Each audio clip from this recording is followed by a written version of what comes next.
What's up, everybody? It's waba, and it is with a sad, sad heart, and I'm going to tell you guys that my elementalist that I was using, Vortex and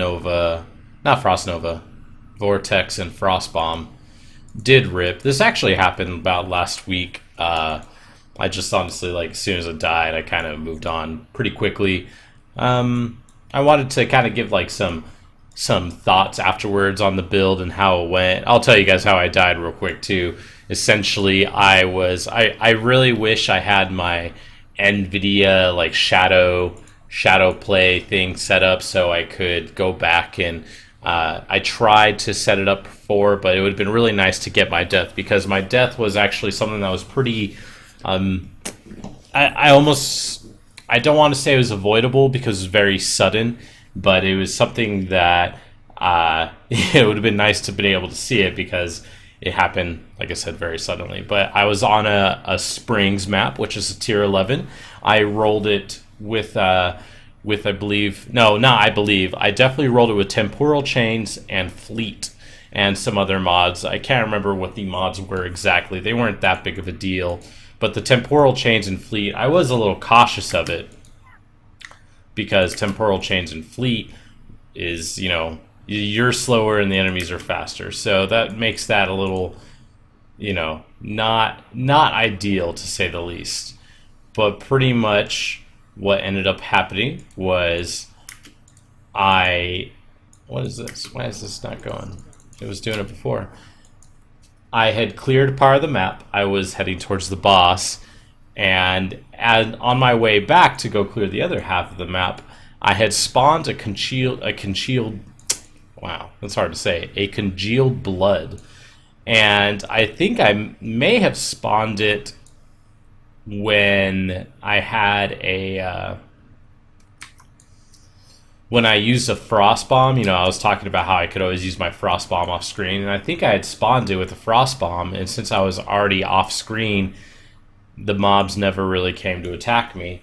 So I wasn't aware that it had spawned, and it was one of the congealed bloods that has the zombies and does the ground slam. And this character doesn't have a whole lot of physical damage reduction. My defenses are primarily using block and a relatively high effective HP pool. Usually I would have endurance charges, but this time I did not. And essentially I went up to town, or I went back to my hideout. I vendored some things. I was on the way back. You know, it was pretty easy for the most part. And then all of a sudden, out of nowhere, I got swarmed by zombies, and I got slammed by the congealed blood. And I panicked. I panicked flasks. I definitely did not have my roomies up initially. I may have potted right afterwards. And I definitely tried to heal using the Writhing Jar and the Bubbling Hollowed Life Flask, but it wasn't enough, and I panicked, and I tried to log, and I just died. So the death was pretty, I want to say it was pretty avoidable. You know, had I known that congealed blood was right over there, I probably would have been, you know, approaching that a little bit differently.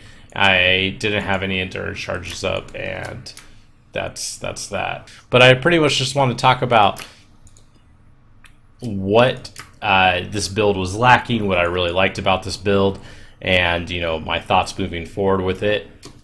I think the standout for this build was definitely Frostbomb, and Frostbomb is something that I want to mess around with in the future. Let's see, I know I have a 20% Frostbomb. Yeah, I really want to Val this. I already tried to Val my Vortex as soon as I came out, or as soon as I died.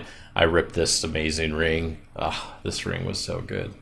Frostbomb, it was definitely really, really good. Vortex is good. Don't get me wrong, Vortex is good, but I just don't really, I don't really feel like it's as good as it may seem. And, you know, I don't know, it just kind of sucks having to use these close-up AoE skills, you know, between Vortex, Ice Nova, what else, Shock Nova, and they feel pretty lackluster. I casting? Yeah, there we go. But the other thing about this build is I actually kind of feel like I just didn't have enough cast speed, because temp chains as a map mod like really hurt the character. It was not enjoyable in the least, and that was a part of the reason why I was a little cautious about that map. And it was just the fact that I had temp chains in combination with the fleet. Those two things together really kind of, you know, made it iffy at best. The other thing is that right before my death, not right before, but, you know, I don't know, maybe a couple hours before, I had decided that I was going to drop my original Blasphemy setup, which was temp chains and LE weakness, and I decided to change it to more damage, being LE weakness and frostbite.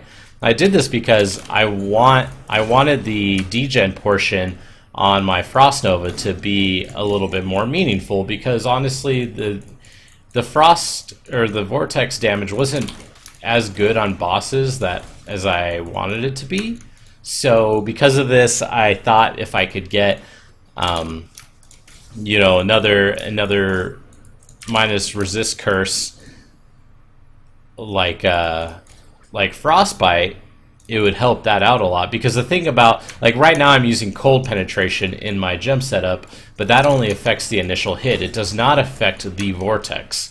So you need a curse to actually lower the resist when you are using a degen on vortex. So I switched out to that. Had I had temp chains, I probably would have survived, honestly, because the mobs would have been slowed as soon as they got up to me. I would have had much more time to react.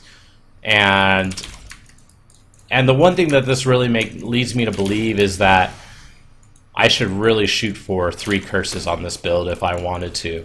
I don't know if Cosprey's Will is necessarily what I would want to use, but I definitely see a way to work a, you know, maybe Wind Screams into here, or Dodre's Damning, the ring that gives you +1 curse.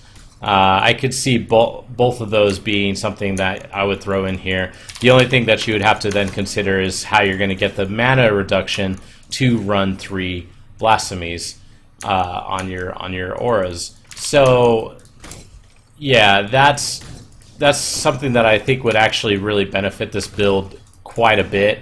Also, temp chains and vortex did a really good job of slowing mobs, and it made this build very safe. I mean, I know I have, you know, a decent life pool between my Eldritch Battery, between my energy shield and my life. Oh my god, sorry about that. Okay, so as I was saying, I know I had a decent life pool between my life and my energy shield, but the other defense that I was really utilizing was the block that I have with Rumi's Concoction, and then what's this other one? What's it called?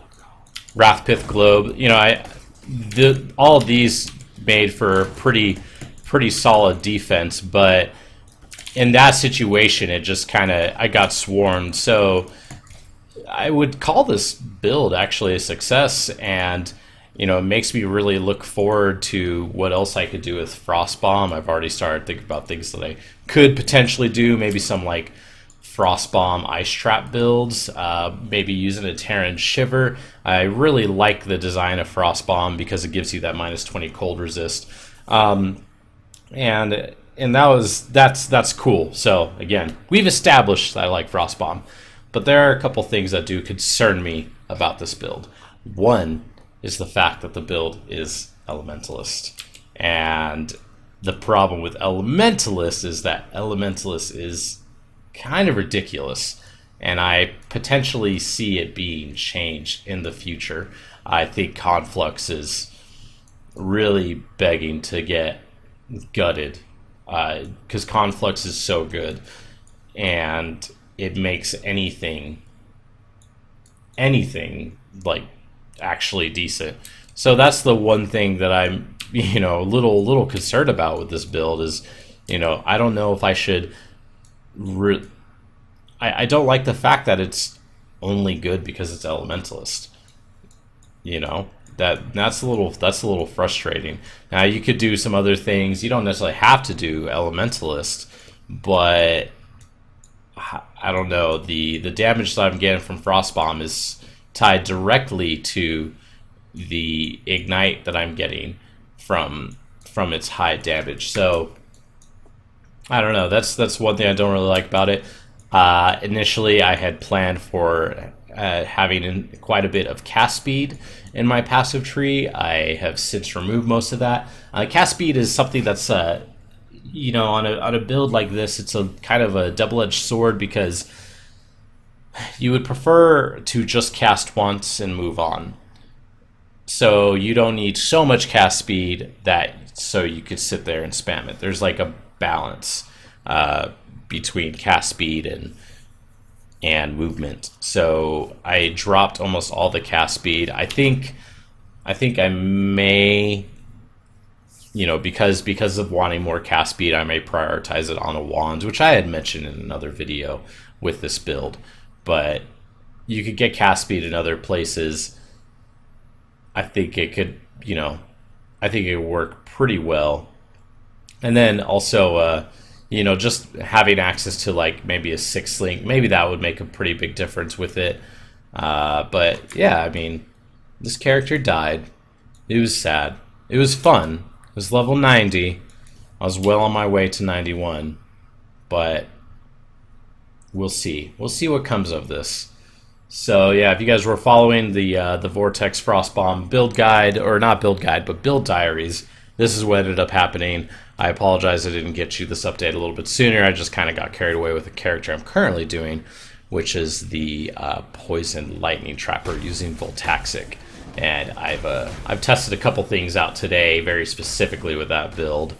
Most notably Chain, and Chain did not really go that well with Lightning Trap.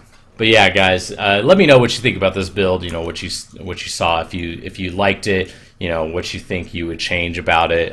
Give me any feedback that you'd like, or ask me any questions about it. I think it has some potential, honestly, especially Frostbomb. God damn, I love Frostbomb. Yeah, Frostbomb's good. All right, well, that's that. See you guys later.